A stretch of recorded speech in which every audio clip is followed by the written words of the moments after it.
നമസ്കാരം. SNDP യോഗം general secretary സ്ഥാനത്ത് നിന്ന് വെള്ളാപ്പള്ളി നടേശൻ ഉൾപ്പെടെയുള്ളവരെ അയോഗ്യരാക്കിയ ഹൈക്കോടതി ഉത്തരവിലൂടെ ഏതാണ്ട് 3 പതിറ്റാണ്ട് നീണ്ടുനിന്ന വെള്ളാപ്പള്ളി കുടുംബത്തിൻ്റെ ഭരണത്തിനാണ് ഇപ്പോൾ വിരാമമാകുന്നത്.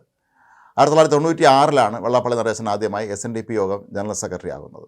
അതിനു മുമ്പ് SNDP യോഗത്തിൻ്റെ സാരഥികളായിരുന്ന K. ഗോപിനാഥിനെയും K. രാഹുലിനെയൊക്കെ തന്നെ പിന്തള്ളിക്കൊണ്ടാണ് അന്നുവരെ SNDPയുടെ നേതൃത്വ നിരയിലേക്ക് വരാതിരുന്ന വെള്ളാപ്പള്ളി നടേശൻ ഒരു പുതുമുഖമായെത്തി അന്ന് SNDP ജനറൽ സെക്രട്ടറി ആവുന്നത്. അതിന് തൊട്ടു മുമ്പ് AK ആന്റണി മുഖ്യമന്ത്രി ആയിരുന്ന കാലത്ത് ശിവഗിരിയിൽ നടന്ന പോലീസ് നടപടിയുമായി ബന്ധപ്പെട്ട് SNDP യോഗത്തിൻ്റെ അന്നത്തെ ഭാരവാഹികൾ സ്വീകരിച്ചിരുന്ന നിലപാട് ശരിയല്ല എന്ന് പറഞ്ഞുകൊണ്ടാണ് പുതിയൊരു വിഭാഗത്തെ അന്നത്തെ പ്രമുഖരായ പല SNDP നേതാക്കളും ചേർന്ന് വെള്ളാപ്പള്ളി നടേശനെ രംഗത്തിറക്കുന്നത്. അതുവരെ റെയിൽവേ കോൺട്രാക്ടറും മദ്യവ്യവസായിയൊക്കെ ആയിരുന്ന വെള്ളാപ്പള്ളി നടേശനെ ഈ പദവിയിലേക്ക് കൊണ്ടുവരുന്നതിനെതിരെ അന്ന് ശക്തമായ തോതിലുള്ള എതിർപ്പ് ഉയർന്നിരുന്നുവെങ്കിലും അന്ന് ശിവഗിരി മഠത്തിലെ അതിശക്തനായിരുന്ന മഠാധിപതി ശാസ്ത്രീകാനന്ദ ഉൾപ്പെടെയുള്ളവരുടെ സ്വാധീനത്തിൻ്റെ ഒരു ഫലമായിട്ട് തന്നെയാണ് വെള്ളാപ്പള്ളി നടേശന് അന്ന് ജനറൽ സെക്രട്ടറിയായി മാറാൻ കഴിഞ്ഞത്.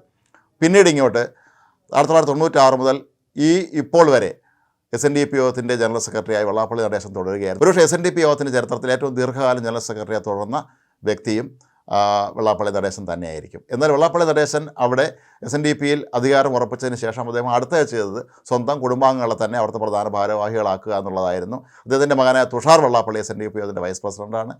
ഭാര്യ നേരത്തെ SNDP യോഗ വനിതാ വിഭാഗത്തിൻ്റെ ചുമതലക്കാരിയായിരുന്നു. അങ്ങനെ നോക്കുമ്പോൾ SNDP യോഗത്തെ വെള്ളാപ്പള്ളി നടേശൻ ഒരു കുടുംബ ഭരണമാക്കി മാറ്റി എന്നുള്ള ആരോപണം വ്യാപകമായി തന്നെ ഉയർന്നിരുന്നു. മാത്രമല്ല SNDPയിലും SN ട്രസ്റ്റിലുമൊക്കെ തന്നെ നടന്ന ക്രമക്കേടുകളെക്കുറിച്ച് അന്വേഷിക്കണമെന്ന് ആവശ്യപ്പെട്ടുകൊണ്ട് നിരവധി പേർ പലതവണയായി ഹൈക്കോടതിയെ സമീപിച്ചിരുന്നു.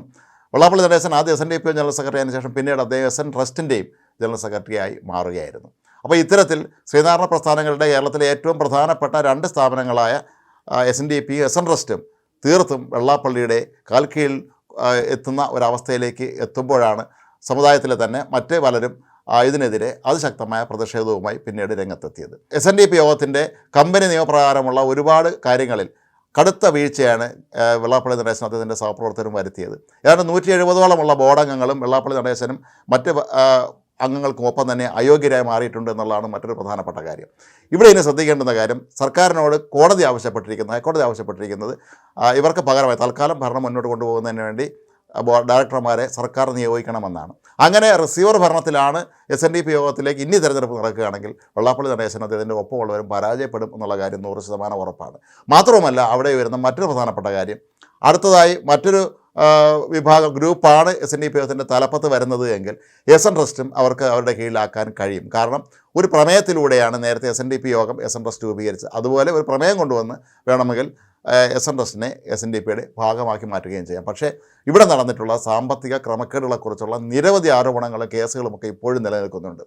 വെള്ളാപ്പള്ളി നടേശനും അദ്ദേഹത്തിന് ഒപ്പമുണ്ടായിരുന്ന ആളുകളുടെയൊക്കെ പേരിൽ ഒരുപാട് ആരോപണങ്ങൾ നേരത്തെ ഉയർന്നിരുന്നു. അത് പ്രധാനമായും സാമ്പത്തിക ക്രമക്കേട് തന്നെയായിരുന്നു.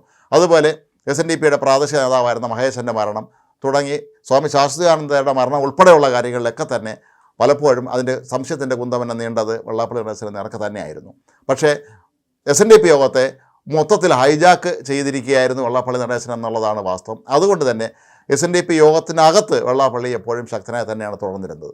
അതേസമയം നിയമാനുസരണമാണ് തിരഞ്ഞെടുപ്പ് നടക്കുന്നത് എങ്കിൽ വെള്ളാപ്പള്ളി നടേശന് ഒരിക്കലും ഇനി അങ്ങോട്ട് SNDP യോഗത്തിൻ്റെ ഭാരമാകാൻ കഴിയുകയില്ല എന്നുള്ളതാണ് ഏറ്റവും പ്രധാനപ്പെട്ട കാര്യങ്ങളിലൊന്നും. ഏതായാലും നിയമസഭാ തിരഞ്ഞെടുപ്പ് അടുത്തിരിക്കുന്ന ഈ സാഹചര്യത്തിൽ അതും വെള്ളാപ്പള്ളി നടേശന് കേന്ദ്ര സർക്കാർ ഇപ്പോൾ പത്മഭൂഷൺ നൽകി ആദരിച്ചിരിക്കുന്ന ഒരു സമയത്ത് തന്നെയാണ് ഇത്രയും വലിയൊരു ക്രമക്കേടിൻ്റെ പേരിൽ അല്ലെങ്കിൽ കമ്പനി നിയമങ്ങളൊക്കെ തന്നെ ചട്ടം ലംഘിച്ചതിൻ്റെയൊക്കെ പേരിൽ DIN നമ്പറില്ലാതിൻ്റെയൊക്കെ പേരിൽ അദ്ദേഹത്തിൻ്റെ സഹപ്രവർത്തകരുടെ എല്ലാം തന്നെ സ്ഥാനമാനങ്ങൾ നഷ്ടപ്പെടുന്നവരെ അയോഗ്യരായി മാറ്റുന്നത്. ഏതായാലും ഇത്രയും കാലം നിയമത്തെ അവഗണിച്ചുകൊണ്ട് കമ്പനി നിയമങ്ങളെയൊക്കെ തൃണവൽക്കരിച്ചുകൊണ്ട് തന്നെയാണ് വെള്ളാപ്പള്ളി നടേശൻ അദ്ദേഹത്തിൻ്റെ ഒപ്പം ഉണ്ടായിരുന്നവരും SNDPയുടെ ഭരണം നടത്തിയിരുന്നത് എന്നുള്ള കാര്യം ഇതോടുകൂടി കൂടുതൽ വ്യക്തമായിരിക്കുകയാണ്. ഇനിയുള്ളത് SN ട്രസ്റ്റിൻ്റെ കാര്യമാണ്. SN ട്രസ്റ്റിൽ ഇപ്പോഴും വെള്ളാപ്പള്ളി തന്നെ തുടരുകയാണ്. പക്ഷേ നേരത്തെ സൂചിപ്പിച്ചിരുന്നതുപോലെ SNDP യോഗത്തിൻ്റെ ഭരണം മറ്റൊരു വിഭാഗത്തിൻ്റെ കയ്യിലേക്ക് എത്തുകയാണെങ്കിൽ അവർക്ക് വളരെ നിസ്സാരമായി തന്നെ SN ട്രസ്റ്റിനെയും അവരുടെ ഭാഗമായി മാറ്റാൻ കഴിയും എന്നുള്ള കാര്യം ഉറപ്പാണ്. എന്തായാലും ഈഴവ സമുദായത്തെ സംബന്ധിച്ചിടത്തോളം ആദ്യം ഒരു നേതാവില്ലാത്ത സമുദായമാണ് എന്ന് മുമ്പ് മുഖ്യമന്ത്രിയായിരുന്ന സമയത്ത് AK ആന്റണി വിശേഷിപ്പിച്ചിരുന്നു എങ്കിൽ പിന്നീട് വെള്ളാപ്പള്ളി നടേശൻ എത്തിയതിന് ശേഷം അദ്ദേഹം താനാണ് ഒരു നേതാവ് എന്ന് സ്ഥാപിക്കുന്നതിൽ ഒരു പരിധിവരെ വിജയിച്ചുവെങ്കിലും പിന്നീട് ഈ കുടുംബ ഭരണവും അതിൻ്റെ പേരിൽ ഉയർന്ന അഴിമതി ആരോപണങ്ങളും ഒക്കെ തന്നെ വെള്ളാപ്പള്ളി നടേശനെ ഒരു പ്രതിനായ സ്ഥാനത്ത് നിർത്തുന്ന അവസ്ഥയിലേക്ക് എത്തിച്ചിരുന്നു എന്നുള്ള കാര്യം നമുക്ക് നിഷേധിക്കാൻ കഴിയുകയില്ല. എന്തായാലും ഈ കോടതി വിധി വളരെ പ്രധാനപ്പെട്ട ഒന്നാണ്. ഇതൊരു വഴിത്തിരിവാണ്. SNDP യോഗത്തിൻ്റെ ചരിത്രത്തെ സംബന്ധിച്ചുള്ളത് ഇത് വലിയൊരു വഴിത്തിരിവായിരിക്കും. SNDP യോഗത്തിൻ്റെ ജനറൽ സെക്രട്ടറി ഏറ്റവും ദീർഘകാലം വരുന്ന വ്യക്തി തന്നെ കോടതിയുടെ ഉത്തരവനുസരിച്ച് അയോഗ്യനാക്കി മാറ്റപ്പെടുക എന്ന് പറയുന്നത് വെള്ളാപ്പള്ളി നടേശനെ സംബന്ധിച്ചിടത്തോളം അങ്ങേയറ്റം വലിയൊരു തിരിച്ചടിയായിട്ട് വേണം കണക്കാക്കാൻ. വെള്ളാപ്പള്ളിക്ക് ഒപ്പം നിൽക്കുന്ന ആളെ സംബന്ധിച്ചൊക്കെ തന്നെ ഇത് വലിയൊരു തിരിച്ചടിയാണ്. ഇനി ശരിയായ രീതിയിൽ അഡ്മിനിസ്ട്രേറ്റർ ഭരണത്തിൽ അല്ലെങ്കിൽ റിസീവർ ഭരണത്തിൽ തിരഞ്ഞെടുപ്പ് നടക്കുകയാണെങ്കിൽ അത് വെള്ളാപ്പള്ളിയെ എതിർക്കുന്നവരുടെ ഒരുപക്ഷെ വിജയമായി മാറാനുള്ള സാധ്യതയും തള്ളിക്കളയാൻ കഴിയുകയില്ല.